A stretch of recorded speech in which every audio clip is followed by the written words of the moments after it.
jam ñalle mon bandiraɓe tedduɓe musidɓe sehilaɓe dingiral jamma belam en garti ha hande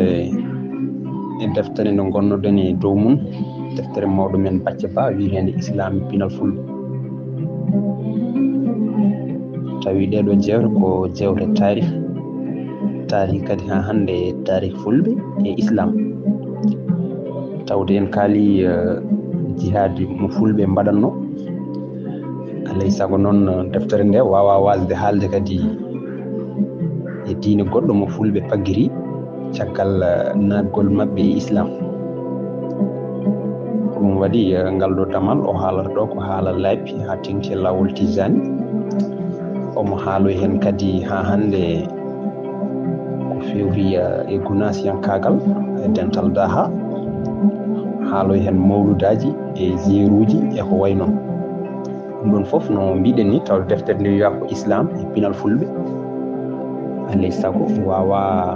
wasde haalde ɗeɗo gueɗe eɗen mbiya bandiraɓe kadi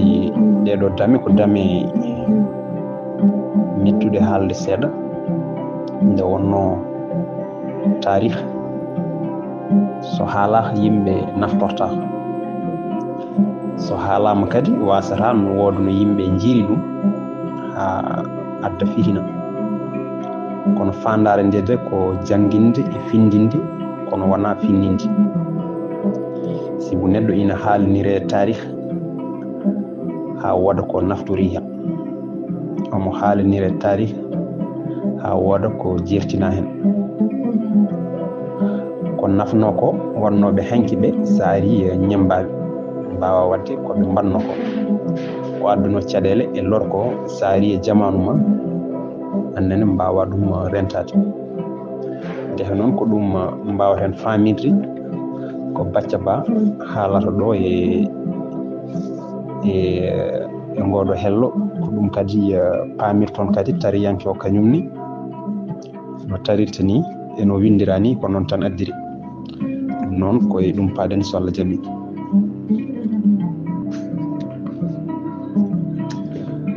hunde wonde sosande hay sinno wona fulɓe cosi ɗum ko lawol tijjani. ngol ɗo lawol so haalde gonga e ngol heewi doole no feewi e nder rendu fulɓe ha tengti noon e nder reedu Fuuta ngati sernaɓe Fuuta foof hande o e ko gandumi ko tijjaniyankoɓe. ɗum foof e waade noon caɗele kewɗe mbaɗino hakkude ɓeɗo sernaɓe ma en gartu e majji. lawol gongol ina wonno e nder reedu Fuuta ko adi lawol tijjani ngol ɗon lawol wiyeteno ko Gadiri. sosingol ko ceerno Abdoul Gadiri al Jaylani walla al Jillani. o jibina ko to leydi Perse kono lawol makko ɓurno hewde doole e rewoɓe ko to leydi Irak ko tono sanki e hitande 1166. sosi lawol tijjani ngol ko ceerno goto jeeyaɗo Algérie o wiyete ko Cheikh Ahmed Tijani. o jibina ko hitande 1737 caggal jibinede annabi Isa to ayni maati Algérie. o yalti aduna koye hitande 1815 to wuro woto wiyetengo Fas to leydi Maroc. Cheikh Ahmed Tijani yo welede Allah wone makko wi rokka lawol ngol koye hitande 1782 te rokkimo ngol ko nulaɗo Allah Muhammadin sallallahu alayhi wa sallam e hoore mum. ɗum ɗo ko kawis so haalde gonga ngari hakkude Cheikh Tidiane e nulaɗo ina woɗɗodiri no feewi kono tijjaniyankoɓe ene jaggi wonde nulaɗo rokkimo ngol wona hay e koyɗol kono ko ngasa eɓe kuccodiri. ɗum wonno koye sahaji nde Cheikh Tidiane hewno telde ina rewa Allah no sernaɓe sufiyankoɓe hewɓe keewi wadde ni. Cheikh Tidiane noon ina jagguno dendagal laabi sufiyankoji gonnoɗi e yonta makko e kala hen lawol o waɗama mugaddam yanti hen o rokkama hen kadi hakke e wadde almudu makko mugaddam firti ko wonde muqaddam firti ko wonde mawɗo gardiɗo ko nde nulaɗo Allah feeñinimo nde wiimo yo woppu kala lawol ngol o jagguno hankadi ko kanko woni ceerno makko nelaɗo wiimo kañum woni ceerno makko o heddi hen ko ala ceerno goɗɗo mo wona kanko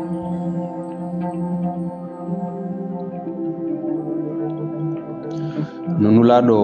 wino Cheikh Tidiane ni ko noonne Cheikh wi almuɓe mum lawol ngol rokketake joguiɗo lawol gongol e konngudi goɗɗi ngol waddata e konngol no diine Islaamu wayni ko noonne lawol Tidiane ngol wayi l'Islam wattande diineji tellinoɗi ɗi rendini ko dendagal gueɗe moƴƴe gonnoɗi e ɗin diineji kadiɗi ɗi ko noonne lawol Tidiane wattindi e laabi suufiyankoji jawtuɗi ɗi moftiri gueɗe moƴƴe ɗe foof gonde e ɗin ɗon laabi ko ɗum ɗo woni ko Tidianiyankoɓe jogui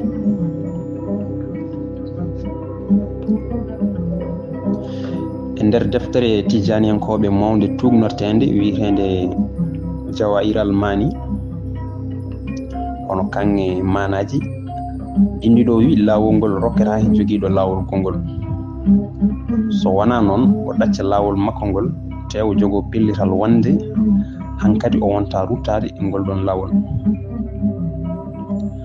o ɓeydi hen wonde ɗum ɗon noon na mawnikinade koye ko sarɗi tan e sarɗiji lawol ngol ɓeydade hen o jurata ko hay ceerno goto wona gurɗo wona mayɗo bindude deftere nde jokke wiide wonde Cheikh Tidiane wi wonde ko nulaɗo mo jamme kisal ngoni e mum kanko o jeeya koye hooliɓe kala jiiɗo mo hoolima kala nanguɗo lawol ngol yafama bakkuruji mum gadiɗi e battidiɗi foof gila e mayde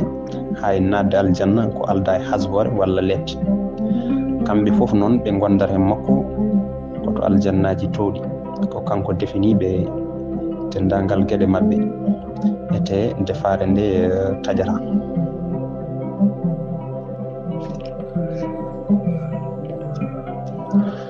Alhaji Malick Sy wi wonde wona tan kala jagguɗo lawol ngol mayata wonani waliyo kono kadi kala jiɗɗo Cheikh Tidiane hoore mum yantude e naddemo aljanna caggal ɗum mawnanno jinnaɓe makko joom suudu makko e ɓiɓɓe makko mbeɗa sikki noon ɗum ɗo so haalde gonga ina jeeya ko rokki lawol Tidiane ngol doole e hewde almuɓe so neɗɗo wiyama so jaggi hunde woppani ina defane aljanna ko alda e hasbore walla lette mbeɗa sikki tan jomum fotani holkisade e faade to hunde to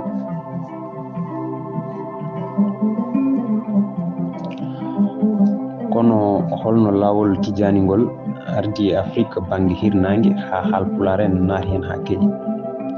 caggal ɗum e battingol ngol mabɓe ko yimɓe ɗiɗo wondunoɓe Cheikh Tidiane goni sababu nargol lawol ngol e Afrique hono Cheikh Mouhamadou Al Hafiz e Cheikh Mouhamadou Al Qali gadano ko Mauritaniajo ko gandu mawɗo wonno kormanoɗo e nder leydi Mauritanie o wiyete ko Cheikh Mouhamadou Al Hafiz koye nder ɗanngal makko to Makka o hawruno e ballifiiɗo Jawahir Mani hono Aliyul Harazimi koɗo yamirimo yaade to leydi Maroc ngam ñagade lawol ngol e juuɗe ceerno makko hono cosɗo lawol ngol e hoore mum koɗo rokkimo lawol ngol ɗimmo wiyete ko Mouhamadou Al Qali kankone ko Cheikh Tidiane hoore mum rokkimo lawol ngol caggal ɗum o sakkitimo rokkude ngol mo gaddameɓe nayo kala goto e ɓeɗo ina wawi rokkude ngol nayo woɓɓe koye nder ngal ɗo callalal Cheikh Oumar Tall ɓurɗo yañude lawol Tidiane e nder reedu Fouta jeeya lawol Tidiane noon ina jogui ko jagguɗo foti wadde ñande foof won hen ko wiyete lazim ɗum ɗo firti ko waddi on gueɗel gongel biyetengel wasifa ɗum ɗo ne woddodirani no feewi e lazim ina wayno mana ko goto holko jagguɗo foti wirdude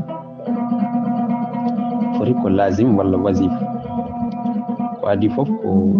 imsinade e kalambadi laabi temedere julde nulaɗo Allah sallallahu alayhi wa sallam hono salatul fati laabi temedere walla capanɗe 5 wiide la ilaha illallah laabi temedde 2 walla temedere e jawaratul kamali laabi 11 ɗo noon kam alay sago daroɗen ɗo seeɗa e oɗo wirdu battidiɗo hono jawharatul kamali. Jawharatul kamali binduɗo wi ko 11 kono won waɗoɓe 12 ɗum ɗo noon addino luural mawgal hakkunde tijaniyankoɓe ha tengti ha tubakoɓe farayse keƴi hen waɗoɓe 11 ɓe batti wiyede joom gohilen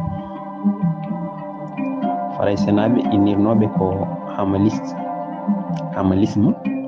ɓe joftini ɗum koye sarif goto gonnoɗo to leydi Mali ɓurnoɗo yañude catal 11 ngal ko wiyeteno ko sarif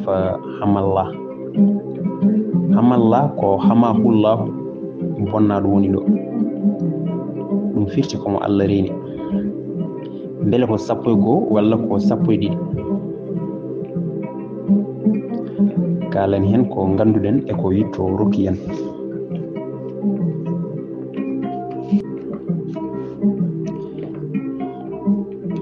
tabiti kam no feewi ko alda e jeddi wonde Cheikh Tidiane wirdanno jawratul kamali ko laabi 11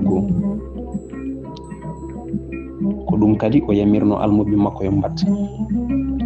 wiyama ko nulaɗo mo jamme kisal goni mum e hoore mum yamirimo wirdude 11 so tawi ko noon holko addi 12 mawɗo Amadou Hampate Ba addi jaabol mum o wi adduno ɗum ko ñalawma goto almuɓe Cheikh Tidiane mbaɗi wajifa tawi Cheikh tawaka nden ɓe jettima ha e gasnirde jawratul kamal Cheikh Tidiane naati zawi o ɗum wonno ko Fas to leydi Maroc e yidde ɓe yo Cheikh tawtore ngam duwonoɓe almuɓe ɓe ɓeydi hen yabre wotere hawri 12 caggal ɗum Cheikh Tidiane duwoniɓe kono wiyani hay hunde e ngol ɗo ɓeydugol wiyani ina moƴƴi wiyani ina boni e dow ɗum almuɓe makko fasnaɓe nanti ɗum ɗo ha tiiɗi ko ngol ɗo nantugol reeɓi ha yetti hirnangue Afrique ha tengti noon e catal Seygo Martal ina jeeya e ngal ɗo catal hono waɗoɓe 12 Alhaji Malick Sy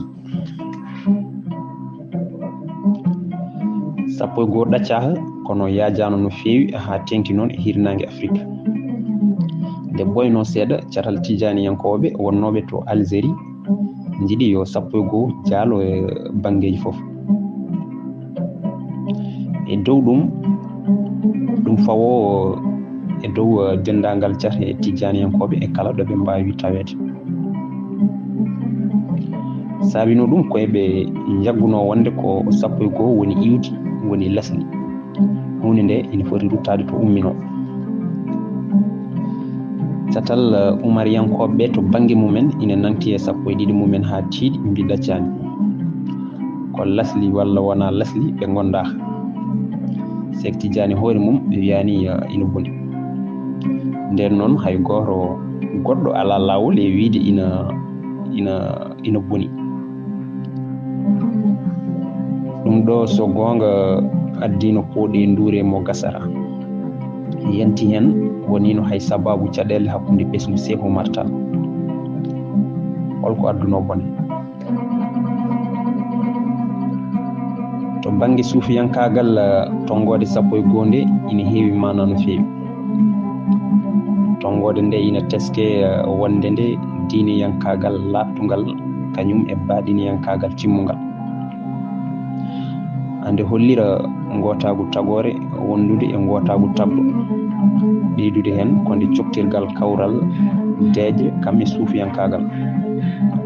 So ɗum fof yawti nde nulaɗo Allah totti Cheikh Tidiane nde Jawratul Kamal ne o yamirimo ko yo wirdu ɗum laabi 11 tongode 12 nde to banggue goɗɗo hollirta ko dille. Mo wi dille wiya dawrugol hono politique, mo wi dawrugol wiya laamu, mo wi laamu hen sahaji wiya hare e ɗabbude koom. ɗum ɗo e miijo hooram ina foti wawde firtude wonde tongode nde ina wallira e fellude jihaadi ngati konde sirru te famno sirru tigi rigi tan ko catal Cheikh Oumar Tall ngal. ina wawi taw ko ɗum ɗo duño Cheikh Oumar Tall e nantade tongode 12 nde ha tiiɗi wi woppani. caggal nde Cheikh Oumar Tall foola e hitande 1860 ete ko ɓuuri hewde ko laamino hepta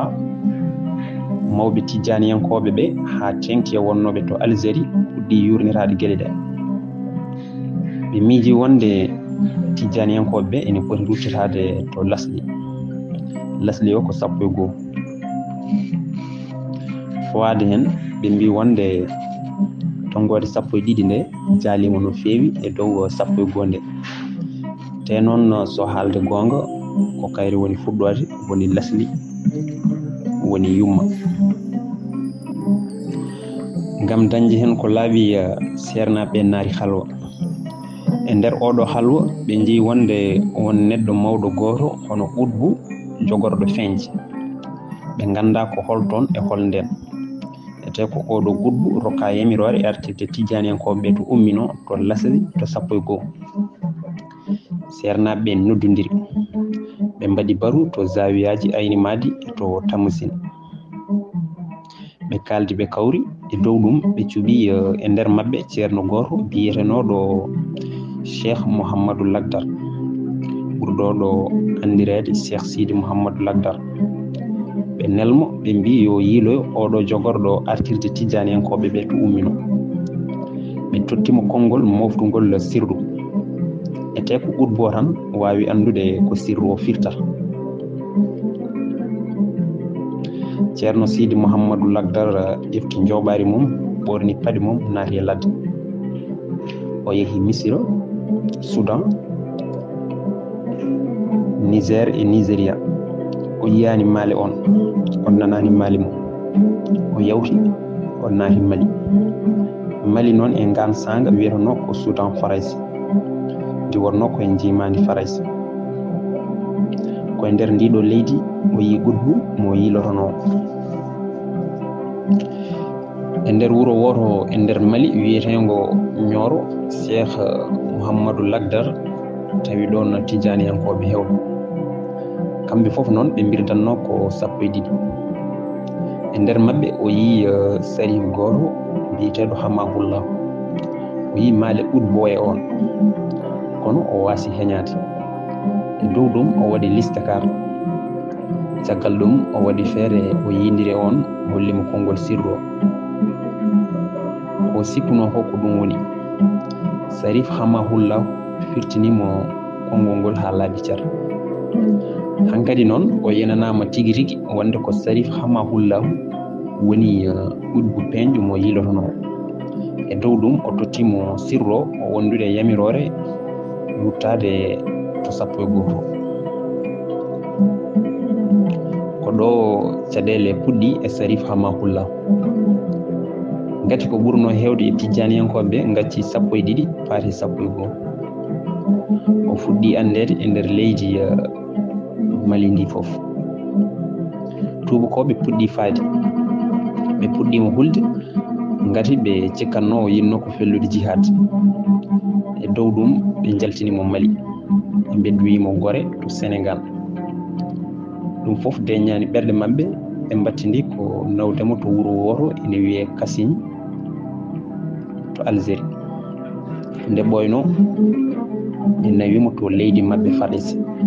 ko toon o sanki e hitande 1943. ɗum ɗo fof e waade noon catal Sekou Oumar Tall kañum to bangi mum ina jokki e wirdude 12 foti koye leydi Mali ndi walla koto leydi Sénégal e Mauritanie e ɓe jagguno ha nden wonde kala jiɗɗo wirdude 11 e wirdu mo yiɗa yo wirdu 12 kala hen goto ina jogui hakke e subade ko yiɗi ko ha ɗo caɗele mbaɗano hakkude mabɓe caɗele puɗɗi kay konde goto e mabɓe hono tanum Sekou Oumar Tall yalti e mabɓe faari to Sarif Hamahoullah e dow ɗum o watti wirdude e 11 ɓe mbi tan way sayo eɓe mbawi jabde kala almudo e mabɓe fayato 11 ha heddo goto e mabɓe ɗum way kono janfade ɓe ni walla ni ko yere ɗo mabɓe ko ma mabɓe ɗaccannoɓe caggal ko hay goto e mabɓe fotani ɗaccude ɗum holi oɗo taniraɗo jagguiraɗo ko janfiɗo o wiyete ko ceerno Bocar Salif Tall to Bandiagara Mali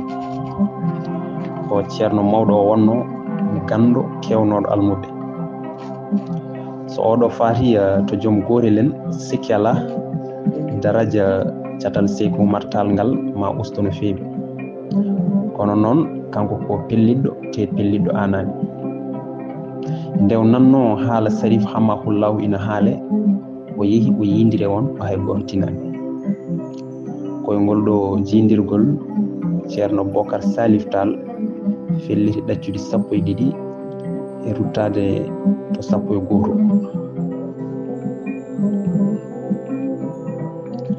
ɗo noon hankadi talɓe ɓe dari tan ha tiiɗi mbaɗi haɓɓere wotere ngam habde makko te hare nde huccinano ko tan e makko ala o kala jokkinoɗe makko gilla tan e almuɓe makko hoddiɓe makko ha heeɓi sehilaɓe makko ɓe gaccani hay suddiɓe makko ɓe ganduɗa babiraɓe mumen tumnino koye mabɓe kamɓe talɓe ɓe ɓeydi hare nde haddemo kanko e almuɓe makko julde juma Bandiagara o ala ko haali kam wadde hen lazim walla wajifa hay zawi makko mo julnanno e mo wirdanno udda almuɓe makko ɓe o joguino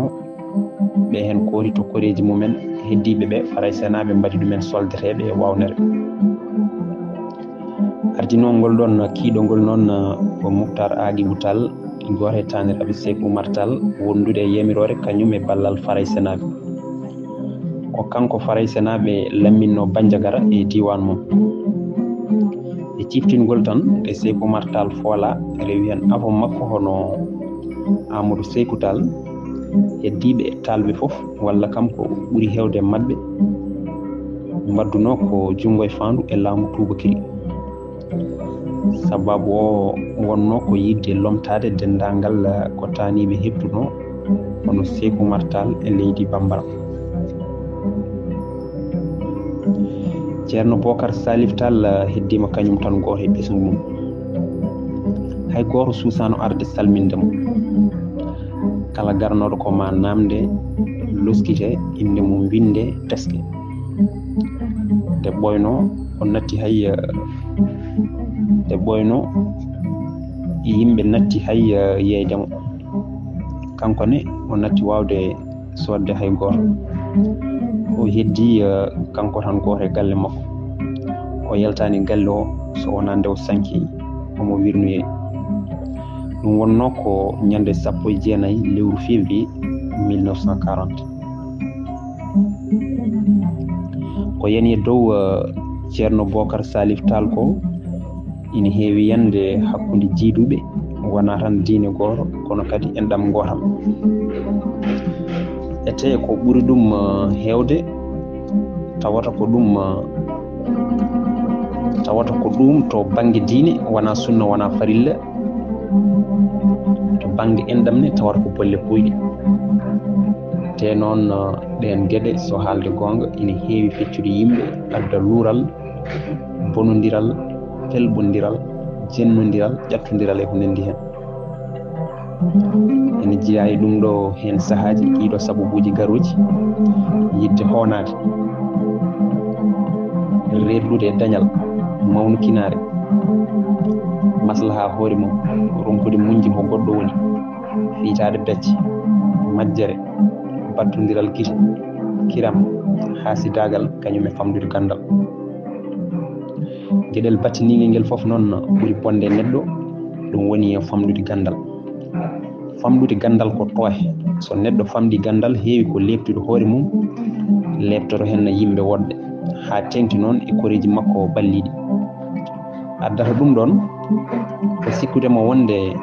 ko waɗata ko walla ko haalata ko o fayi ɗum koye dow gandal o ñiiɓa hen ha tiiɗa o salo ruttade caggal so neɗɗo wi ina wattamo e lawol o salo ha yoro kos o watta on gaño nde wonno o sikkata so ruttima caggal ko gandal makko usta walla ko martaba makko lesɗina walla ko yaware ko ɗum saabi hay sinno omo bona omo bonire o yaɓɓitta koyngal makko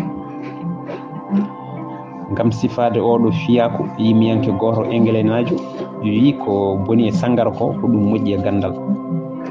boni e sangara ko yadde ha heewa moƴƴi e gandal ko dañde ha heewa e kuɗol makko e sifade ko ceerno Bocar Salif Tall o waɗano ko mawɗo Amadou Hampate Ba wi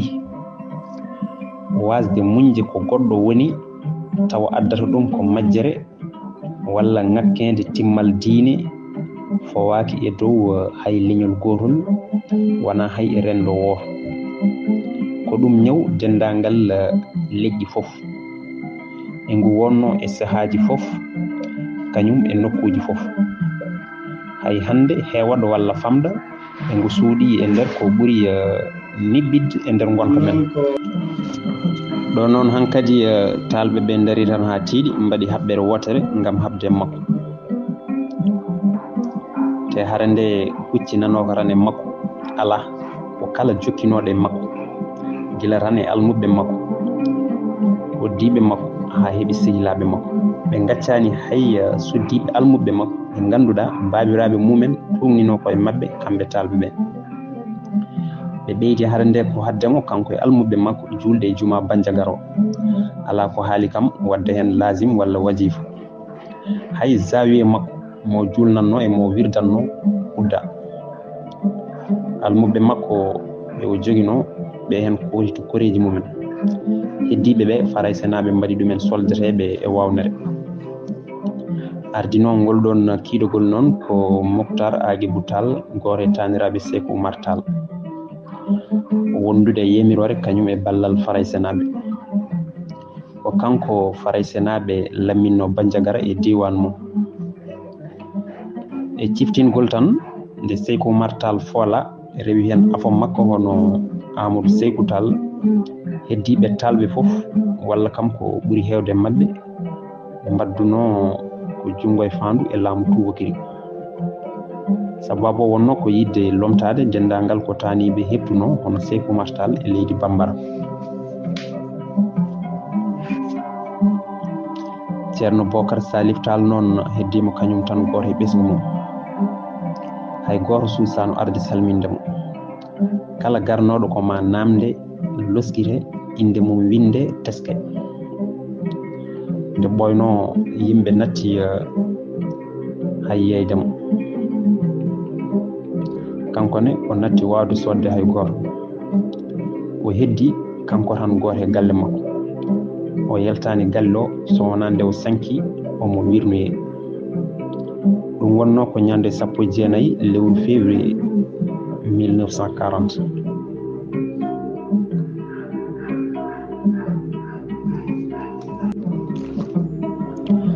ko yani dow ceerno Bocar Salif Tall ko ene heewi yande hakkude jiiduɓe wona tan diine goto kono kadi endam gotam ete ko ɓuuri hewde tawara ko ɗum to banggue diine wona sunna wona farilla to banggue endam ne tawara ko bolle puyɗe te noon ɗen gueɗe so haalde gonga ina heewi feccude yimɓe adda luural bonodiral pelɓodiral jennodiral ƴattodiral e ko nandi hen ene jeeya e ɗum ɗo hen sahaji ɗiɗo sababuji garuji yidde hoonade reedude e dañal mawnikinare maslaha hoore mum ronkude muñde ko goɗɗo woni fiitade becce majjere battodiral kiram haasidagal kañum e famdude gandal gueɗel battindigel fof noon ɓuri bonde neɗɗo ɗum woni famdude gandal ko tooy so neɗɗo famɗi gandal heewi ko leftude hoore mum leftoro hen woɗɓe ha tengti noon e koreji makko ɓalliɗi addata ɗum ɗon ko sikkudemo wonde ko waɗata ko walla ko haalata ko fayi ɗum koye dow gandal o ñiiɓa hen ha tiiɗa o salo ruttade caggal so goɗɗo wi ina wattamo e lawol o salo ha yoro pos o watta on gaño nde wonno o sikkata so ruttatima caggal ko gandal makko usta walla ko martaba makko lesɗina walla ko yaware ko ɗum saabi hayso omo bona omo bonire o yaɓɓitta koyngal makko kam sifade oɗo fiyaku yimiyanke goto engele najo wi boni e sangara ko ɗum moƴƴi e gandal boni e sangara ko yarde ha heewa moƴƴi e gandal ko dañde ha heewa e kuɗol makko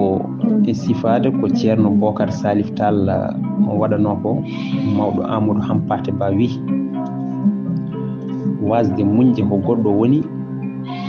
taw addata ɗum ko majjere walla ŋakkede timmal diine fowaki e dow hay leñol gotol wona hay rendo woto ko ɗum ñaw dendagal leƴƴi fof e ngu wonno e sahaji fof kañum e nokkuji fof hay hande heewaɗo walla famɗa e ngu suuɗi e nder ko ɓuri niɓɓitte e gonka men ñande fof e ngu hollira takke mayru kala tan nde jiɗɗen kala tan nde jiiɗen e neɗɗo goɗɗo hunde nde certuɗen e mum tawa en mbawa famde ɗum noon bandiraɓe tedduɓe musidɓe sehilaɓe ɗo katten ha ñande wonde so Allah jaaɓi ɗum noon Allah jarama on jarama.